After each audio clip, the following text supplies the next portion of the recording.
Excel soft technology का जो IPO है जो कि कल खुला था, आज उसका डे 2 है, कल इसका लास्ट डेट है। तो इस पर्टिकुलर आईपीओ में जो फाइनल डिसीजन है वो क्या होना चाहिए, इस पर्टिकुलर आईपीओ को अप्लाई करें या फिर अवॉइड करें, तो मैं आपको बता दूं ऑलरेडी जो है डे 1 में जो है अच्छा खासा सब्सक्रिप्शन जो है वो देखने को मिला है। अगर मैं इसमें बात करूं बिग एचएनआई कैटेगरी में, तो बिग एचएनआई कैटेगरी में 2 टाइम्स हो चुका है सब्सक्राइब, स्मॉल एचएनआई कैटेगरी में 3.76 टाइम्स और रिटेल कैटेगरी में भी 2 गुना सब्सक्राइब हो चुका है। ओवरऑल अगर मैं बात करूं 1.56 टाइम्स के आसपास सब्सक्राइब हो चुका है। क्यूआईबी कैटेगरी में अभी तक कोई रिस्पांस नहीं आया है। क्यूआईबी जनरली जो है वो डे 3 में आते हैं। ठीक है, अब मैं ये बात करूं इस कंपनी के, अगर फाइनेंशियल की बात करूं तो कंपनी के फाइनेंशियल काफी अच्छे हैं। ईयर 2000 में ये कंपनी इनकॉर्पोरेट हुई थी, आईटी सेक्टर की ये कंपनी है, काफी अच्छी कंपनी है, कोई दिक्कत वाली बात नहीं है। ठीक है, ये जो आईपीओ की बात करूं, इस आईपीओ में जो है आप कैपिलरी टेक्नोलॉजी का जो आईपीओ का रिफंड है जो कि आज जो है आपका फ्री हो गया होगा, तो वो जो है आप इजीली जो है यूटिलाइज कर सकते हैं। कल ये आईपीओ जो है वो बंद हो रहा है। ठीक है, अब मैं बात करूं इसके आईपीओ की साइज के बारे में, तो 500 करोड़ का ये आईपीओ है, ज्यादा बड़े साइज का आईपीओ नहीं है। अलॉटमेंट जो है वो टाइट होने वाली है फॉर श्योर।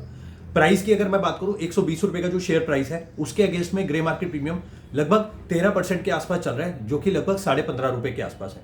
तो आप इस पर्टिकुलर आईपीओ को कंसिडर कर सकते हैं for applying under retail category और स्मॉल एचएनआई कैटेगरी और big HNI category, in whichever category you are comfortable with. ठीक है, जिस भी कैटेगरी का जो भी आपका बजट रहता है, मतलब अगर आपका रिटेल का बजट है मल्टीपल एप्लीकेशंस का तो आप रिटेल लगाइए। अगर आप ये कहते हैं स्मॉल एचएनआई लगानी है तो स्मॉल एचएनआई लगाइए। अगर आप बिग एचएनआई लगाना चाहते हैं तो आप बिग एचएनआई भी लगा सकते हैं।